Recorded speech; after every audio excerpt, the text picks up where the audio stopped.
ചെറുതും വലുതുമായ മത്സ്യക്കുരുതിയുടെ കാരണക്കാരെ കണ്ടെത്താൻ മലിനീകരണ നിയന്ത്രണ ബോർഡിന് കഴിഞ്ഞിട്ടില്ല. പെരിയാറിൽ സമീപകാലത്തെ ഏറ്റവും വലിയ മത്സ്യക്കുരുതിക്ക് വഴിവെച്ചത് മലിനീകരണ നിയന്ത്രണ ബോർഡിന്റെ അനാസ്ഥയെന്ന് വിമർശനം. ബോർഡിന്റെ കൃത്യമായ നിരീക്ഷണവും തുടർ നടപടികളും ഉണ്ടായിരുന്നെങ്കിൽ ഒഴിവാക്കാമായിരുന്ന ദുരന്തത്തിനാണ് പെരിയാർ സാക്ഷ്യം വഹിച്ചതെന്ന് വിദഗ്ധരും ചൂണ്ടിക്കാട്ടുന്നു.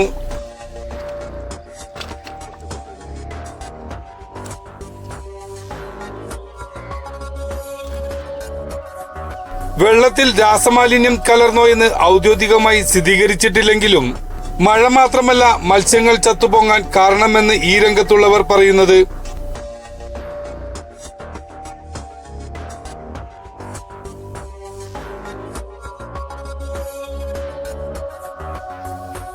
പാതാളം റെഗുലേറ്റർ ബ്രിഡ്ജ് ഷട്ടറുകൾ മഴ മൂലം തുറന്നതിനാൽ ഉപ്പുവെള്ളവുമായി ചേർന്ന് ജലത്തിന്റെ ഓക്സിജന്റെ അളവ് പെട്ടെന്ന് താഴ്ന്നതാകാം മത്സ്യങ്ങൾ ചത്തുപൊങ്ങാൻ കാരണമെന്ന് ബോർഡിന്റെ പ്രാഥമിക വിശദീകരണം.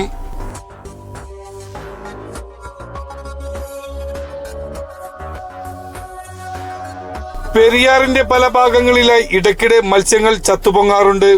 ശക്തമായ മഴയെക്കുറിച്ച് മുന്നറിയിപ്പ് വന്നാൽ എടയാർ വ്യവസായ മേഖലയിലെ കമ്പനികൾ പെരിയാറിലേക്ക് മാലിന്യം ഒഴുക്കുന്നത് പതിവാണ്.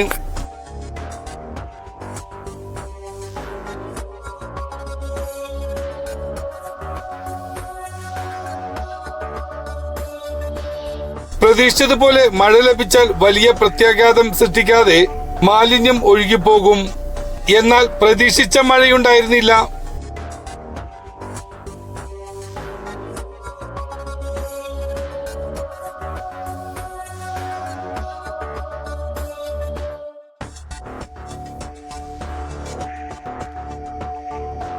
രാസമാലിന്യത്തിന്റെ പെട്ടെന്നുള്ള കുത്തൊഴുക്കിൽ മത്സ്യങ്ങൾ ശ്വാസം കിട്ടാതെ ചത്തതായാണ് സംശയിക്കുന്നത്.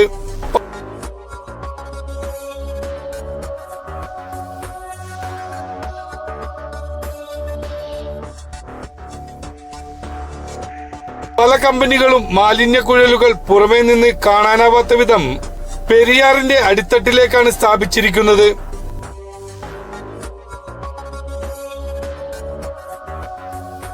ബോർഡിന് എല്ലാവിധ സംവിധാനങ്ങളുണ്ടായിട്ടും ഇത്തരത്തിൽ കൃത്യമായ പഠനം നടന്നതായി അറിവില്ല.